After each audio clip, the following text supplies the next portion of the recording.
šodien svinam Vissvētākās Jaunavas Marijas debesīs uzņemšanas svētkus.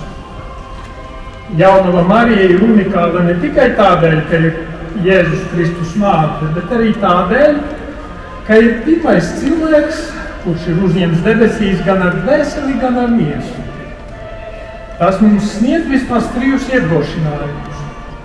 Pirmkārt, Dievs mums ir sagatavojis mājvietu, debesis, mūsu šīs zemes ceļojuma galamērķis.